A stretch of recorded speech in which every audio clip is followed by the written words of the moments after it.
My name's Greg Oliver. I'm a professional chef, and I'm working with War Horses for a while, helping them get a culinary program together. So today, basically, what we're going to do is a stir fry, Chinese stir fry. And you can utilize anything that you want, that you have left over as far as vegetables and proteins, any combination of one or the other. We're going to do today with cabbage, onions, peppers. We've got ginger and garlic, which are staples for Asian cuisine.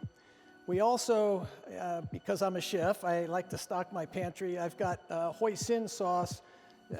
I've got a great big tin here, but usually just get a small bottle. I've got some oyster sauce as well, and soy sauce. Now, most people probably have the soy sauce, and you know what? That's fine. Soy sauce will work as long as you have some of the others, ginger and garlic. And if you don't have fresh ginger and garlic, use powdered. That's fine. So first of all, we're going to go ahead and just prep the vegetables for the stir fry. We'll start with the cabbage. So I've got half of a head of cabbage that was just took the core out of. I've already peeled off some of the outer layers. And we're going to just do slices. Not very thick, just to kind of break it up so it cooks quickly. We'll do a little bit more. That'll work. Take our cabbage and put it in here.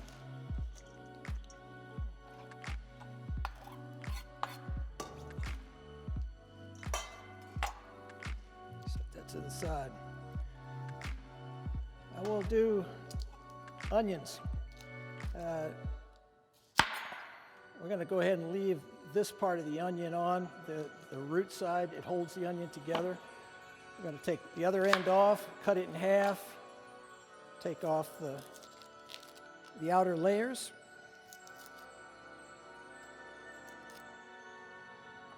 And then we're just going to, for this, we're just going to make slices.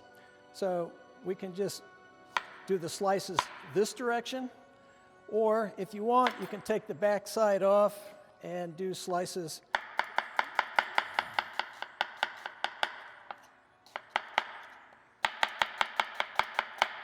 this way. All right, so now we've got some onion, we've got cabbage,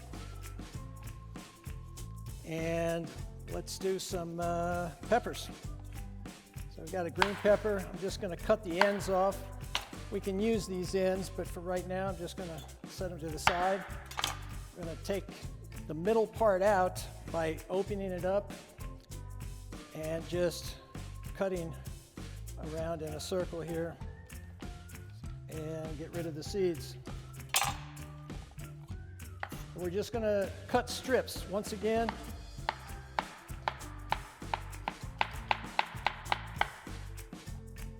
Some strips of pepper. By the way, my knife is extremely sharp. All chefs like a very sharp knife.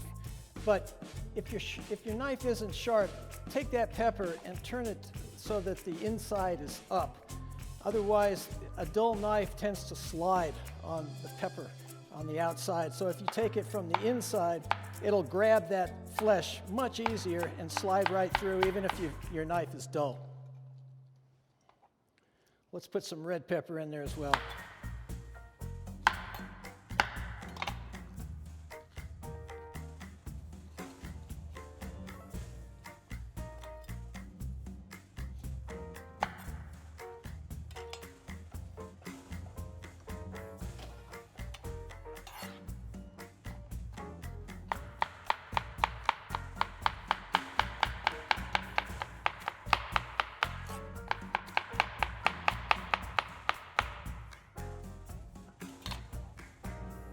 All right, and we've got red, green, onion, cabbage, We've got carrots. Most people have carrots around quite often. So for this one, we'll just do a diagonal cut. So we start at quite an angle here.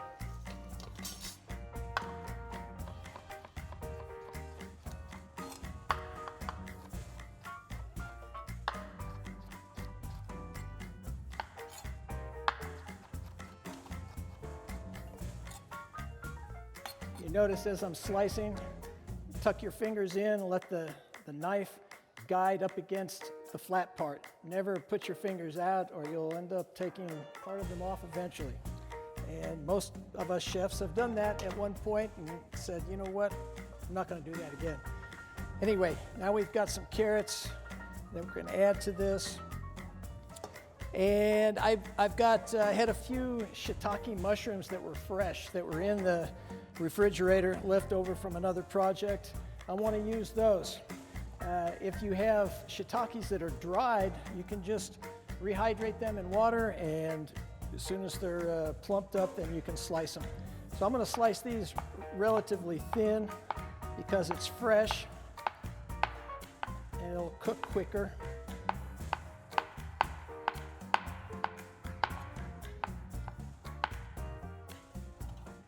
We'll throw those in. All right, what else do we have? We have some asparagus. We had asparagus the other night, and we had an extra pound left over. So we're going to take the asparagus and find out where the woody part of the stem is by bending it, and where it breaks, that's the part we'll throw away or put it into a food processor for soup. So all these will have a point where they break, and that's where you want it. So I'm going to take the rest of these and kind of tap into those first two, take the rest of those off, and we'll set those aside. Now, if you've got springtime or you've got a large asparagus stalk, you might want to cut them in half lengthwise, and maybe again, it'll cook quicker. If the asparagus is very thin, then you really don't need to do anything. You'll want to shorten the length on the stalk if it's too long for the stir fry. So these are all a little bit too long. So after I've cut them, I'm just going to cut them in half once more and then add those to the mix. All right. Now we're going to do ginger and garlic.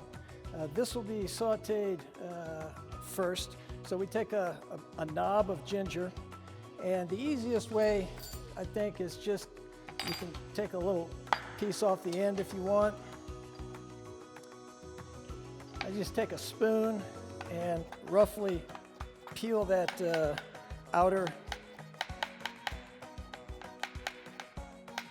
part of the root off of the ginger.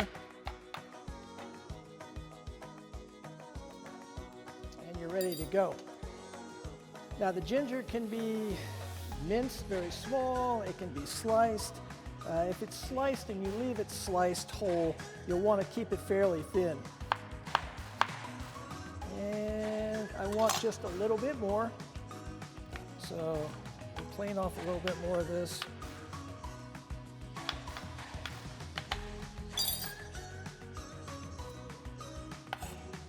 And slice the rest of that.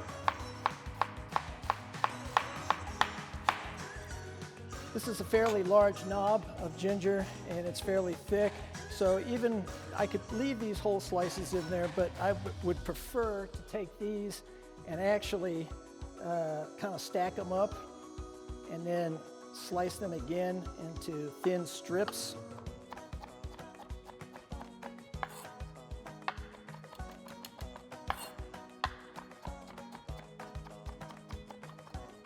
Okay. All right, so now we have our ginger ready, and we're going to move to the garlic. We've got some fresh garlic.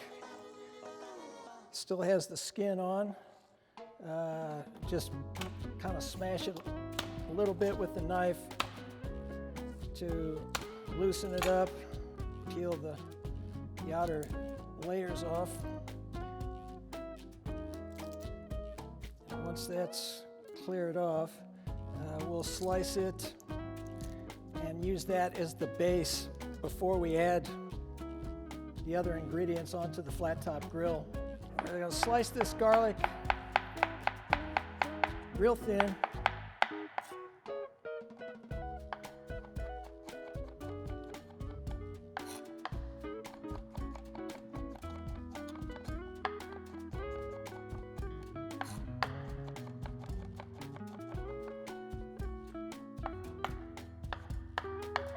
And we're going to mince it up just a little bit.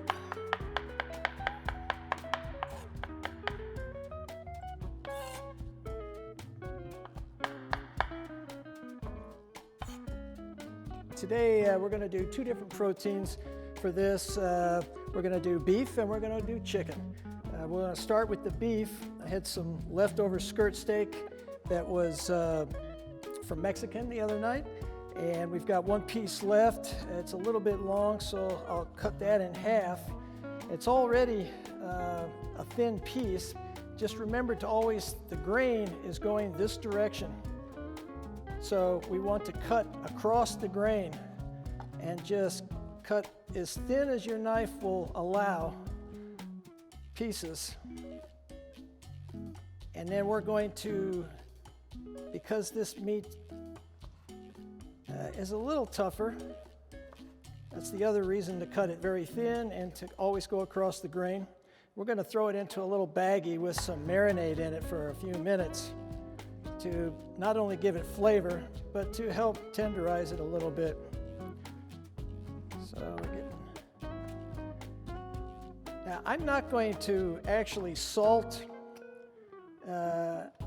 these proteins when we cook them today. And the reason why is because our products that we're using, the soy sauce, the oyster sauce, the hoisin, the Zhaoxing rice wine vinegar, all have a good deal of sodium in it, and there's no need to actually put salt on anything for this particular meal.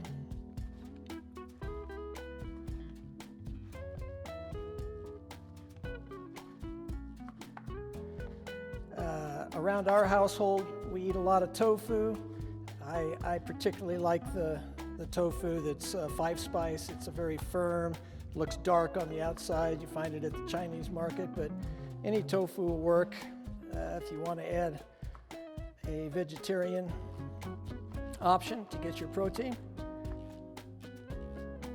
All right, so this beef, we're actually going to marinate. I've taken a baggie and thrown in some of the garlic and the ginger that we did earlier.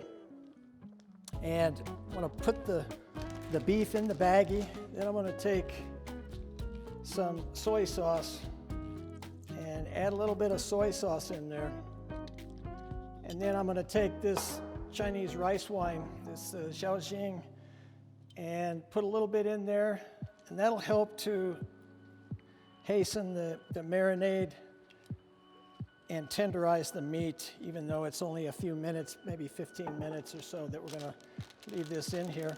And also, I'll put a little bit of sesame oil, big flavor. A little bit goes a long way, guys, so I usually use a neutral oil to saute or stir fry with, and then add a little bit of the sesame oil. So move this around. If you don't have any Chinese rice wine vinegar, don't worry. Put some, if you got a bottle of white wine you've been drinking, put a little bit of that in there. If you don't have any of that, put some red wine in there. All else fails, put a dash of vinegar, just a little bit. That'll help break down the meat, get it a little tender in a few minutes. And we'll kind of zip this up, set it off to the side. We're going to move on to chicken. Now, I'm not going to clean the board because we're going to actually cook the product on the flat top here, and I'm not going to cross-contaminate. But if you're using this board for any protein that's raw, you need to scrub it really well afterwards. You need to take it and bleach it, sanitize it, whatever. Chicken is the worst of all of them. So I've got a big piece of chicken here that's actually partially frozen. What we've done is taking the chicken from the freezer and let it sit overnight in the refrigerator. This way, the product is not completely thawed today, and the reason why is because it's a fairly large piece. But it's really firm, and if you've got a sharp knife, this is going to enable you to slice thin slices, all right? So we're going to start cutting the chicken the same way we did the beef, and you see it's not smashing down because it's just enough crystallization of frozen in the chicken that it's keeping it firm enough for my knife to press down and not smash the chicken. Now, the knife, like I said, is extremely sharp, but this is a little trick that'll help you to be able to get thinner pieces of chicken.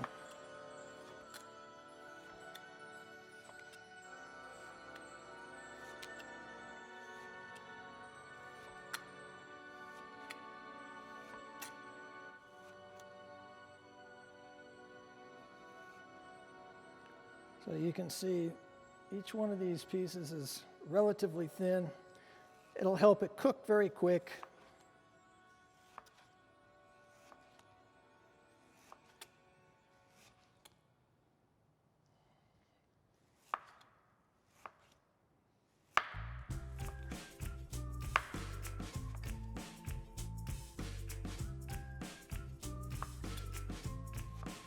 All right. That should be enough. We're going to take this and put it into a separate bowl. And this piece here we'll end up using later.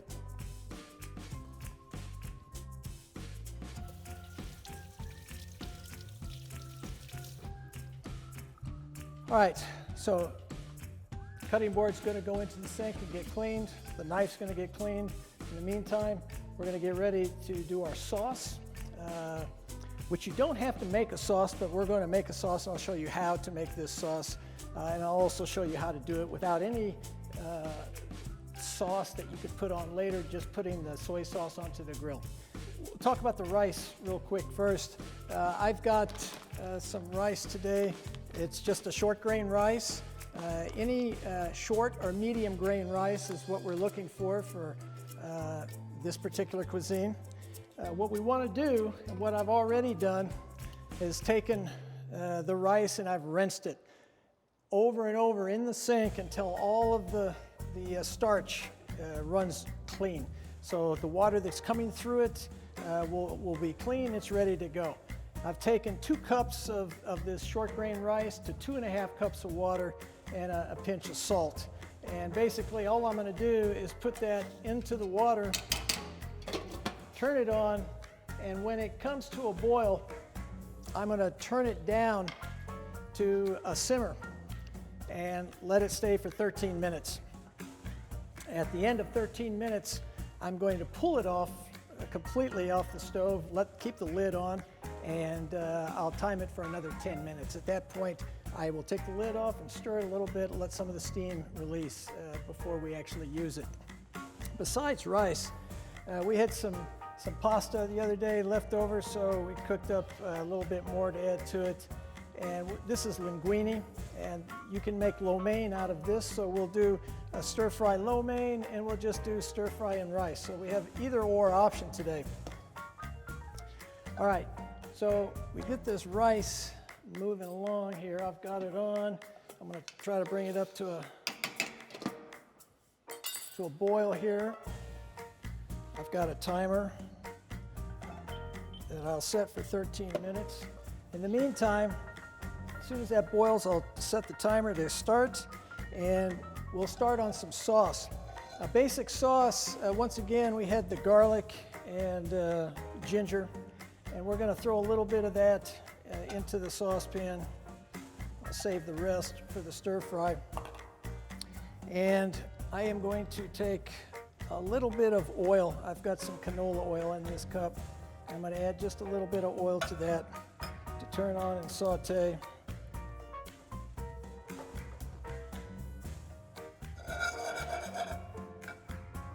Now, when you're using fresh garlic, whether it's on this hot very hot surface here, or in a skillet, a pot, a saucepan, remember that it will burn fairly quickly if the temperature is hot, very high. So you want to make sure that if this was already hot and I threw that in, that I would follow up with something else very quickly. If this the garlic starts to overcook and turn brown or too dark brown, I need to stop that from doing that. So I would have to add some other liquid or some other vegetable to keep that from further cooking. So right now, this was a cold sauce pot, and we're just going to, start to warm this up. It's already starting to sizzle. The only thing I wish you could do is to smell this, because it smells awesome. I love the smell of garlic and ginger. All right, so I'm going to turn that down just a little bit. I've got a couple tablespoons of sugar. I'll probably start off with just a little bit, maybe half of that, maybe a tablespoon.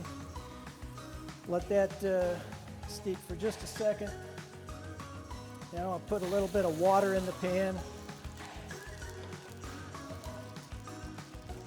Turn the temperature back up.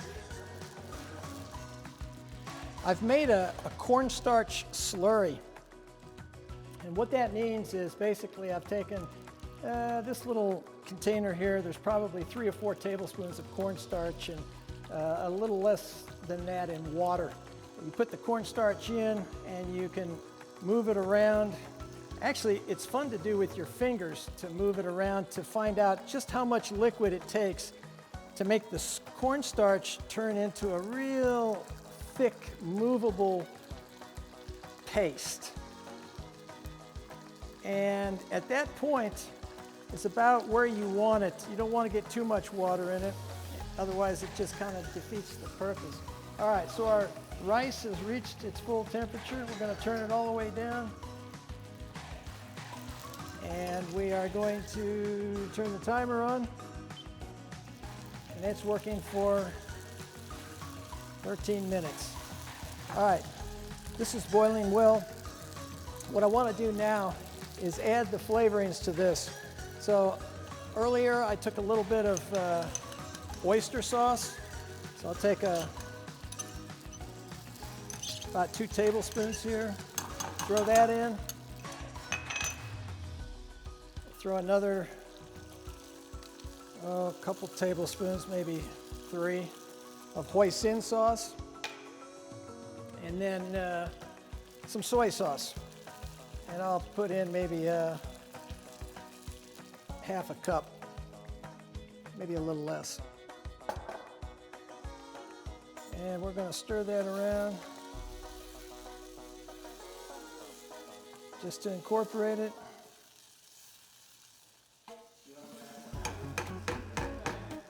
All right, so what I want to do now is just taste this sauce, find out where we're at. It's pretty good, a little bit strong, so I'm going to dilute it with a little bit more water,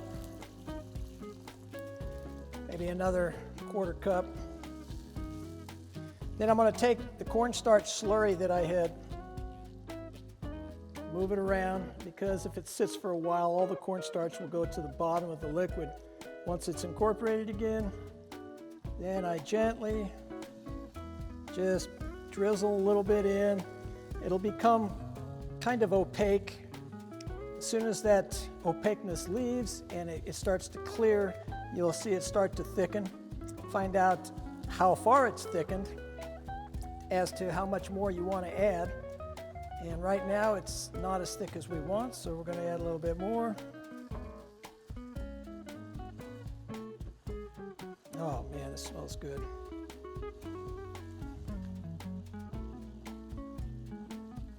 All right, so now we've got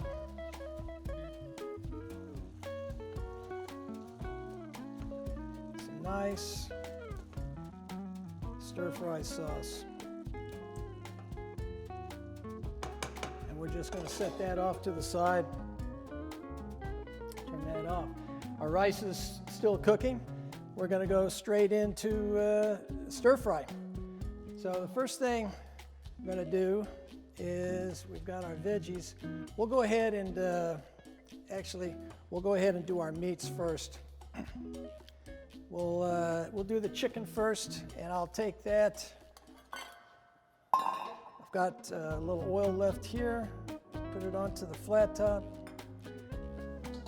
If this was being done at home and you don't have a big griddle, which most of us don't, some of us get really lucky. This kitchen here is like the bomb. It's awesome. I would take a large skillet and get it really hot. The problem with stir fry or something like stir fry is that you want to make sure that you don't overcrowd the skillet. If you put too much in at first, you're going to hear the sizzle and everything's going to be good, and then all of a sudden you're going to hear nothing, and it's just going to start to sweat, and it's going to get soggy, and it's no longer stir frying. So don't overload whatever skillet you're using. The larger skillets are better because you can accommodate a little bit more without packing it solid.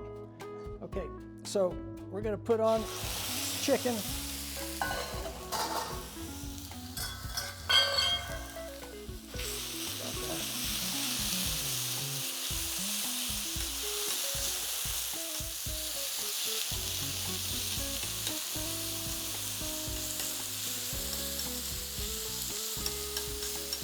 Now I've taken this chicken off camera and just sprinkled it with a little soy sauce and a little bit of sesame oil so that it also has a little marinated flavor. It'll pick that up once the rest of the vegetables and the rest of the sauce is added.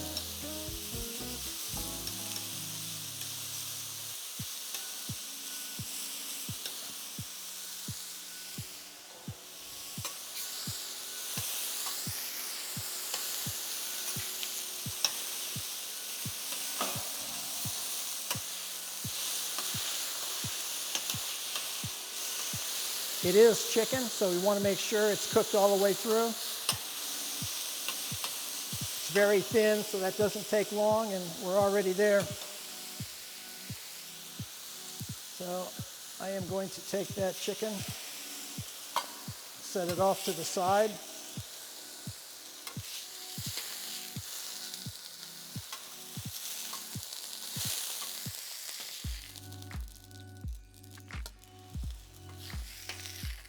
Right, now we've got some steaming hot chicken. And we're going to do our beef. Our beef's been in the marinade for about 20 minutes now, and it's looking good. We're going to throw that on there.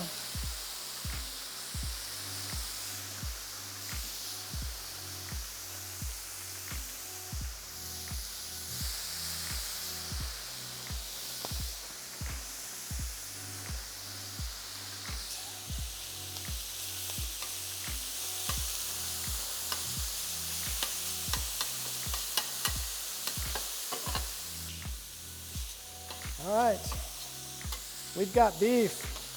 Oh my gosh, it smells fantastic.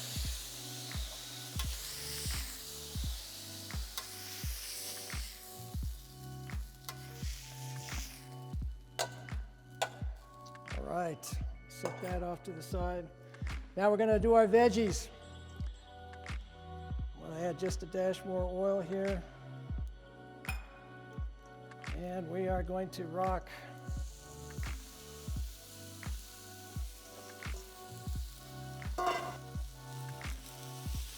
Now these veggies are pretty dry. They'll start to release moisture, but I want them to cook just a little bit faster, so I'm going to put a little bit of moisture on there. Same thing in a skillet. If you have a little bit of white wine or Chinese wine or a dash of water, just a little bit, not a lot. Put too much, it's all just going to start to slow down again. So I'm just going to take a little bit of this Shaoxing wine and sprinkle over it. That's going to not just give it flavor and help deglaze the surface of the griddle, it's also going to add steam in there like you would get if you were cooking with a wok and you just use a little amount of oil and a little bit of liquid, and then it coats everything.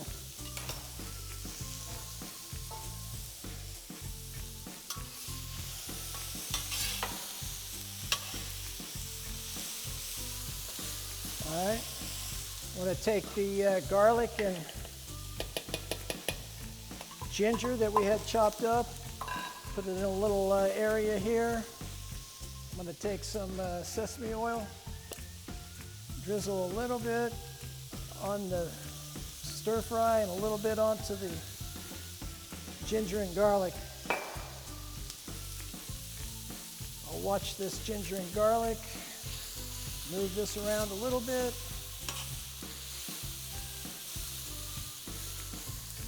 If I was making this in a skillet, this would be too much. I would opt to do it in a couple batches. I would do one batch. If the skillet gets too dark and too much crust in the bottom, then I would clean it off, get it hot again, and start another batch.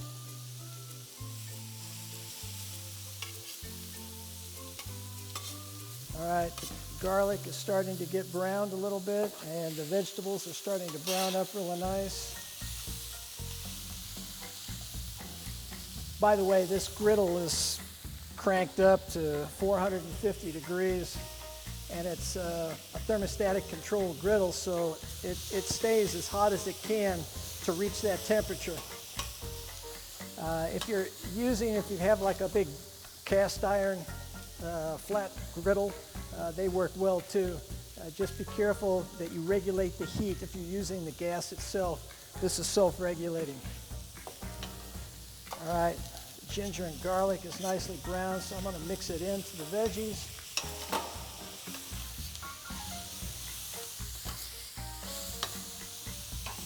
And we are done.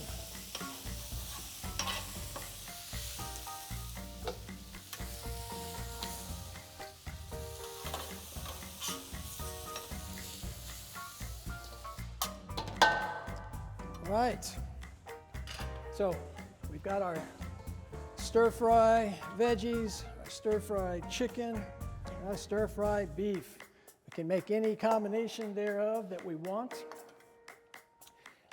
Right now, I'll take some and we'll make a little bit of stir-fry. We'll take a little bit of our cooked noodles that are at room temperature. You can throw these noodles onto the grill for a second if you want to warm them up. If everything else is piping hot, usually you don't need to, but we'll throw it on for a second. Throw those in. Now, this is good to go just as it is. If you want, you can take a little bit of sauce and throw it in there along with it and toss that. Gives a little bit more flavor, a bolder flavor, a little bit more body. And with the magic of off camera, that tells us that our rice was done for the first time in 13 minutes. Then we pull it off and we just let it sit for 10 minutes and it's cooked. And when it comes out, it's going to be nice and fluffy and Chinese kind of sticky rice. Just off to the side, and we will take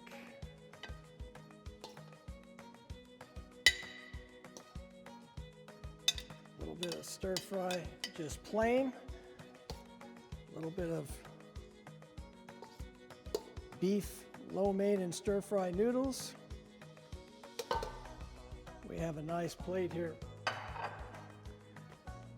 We can do the same with chicken. A scoop of rice,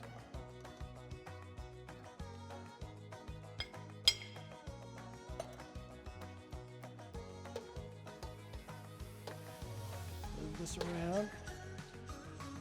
Let me set this here for just a second, and we'll put a little bit of sauce in here. This sauce can just be refrigerated and use it as you want. Or you can just buy sauce at the store. Just buy some stir-fry sauce. Experiment. All right. Now we're going to take chicken, stir fry, and rice.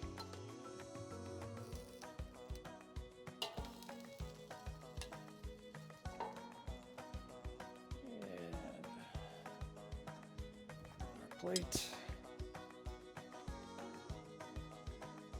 And we've got a nice combination meal, chicken or beef, just vegetables, just rice, just sauce, just about anything you can think of. That cleans out the refrigerator. It gets everybody, looking for different things that they might enjoy to try with Chinese. Like I said before, if you've just got soy sauce, just take the soy sauce and thicken it up with a little bit of the cornstarch slurry.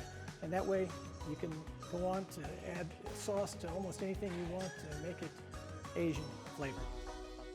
Hope you all enjoyed today. I know I did. It smells great. I'm ready to eat.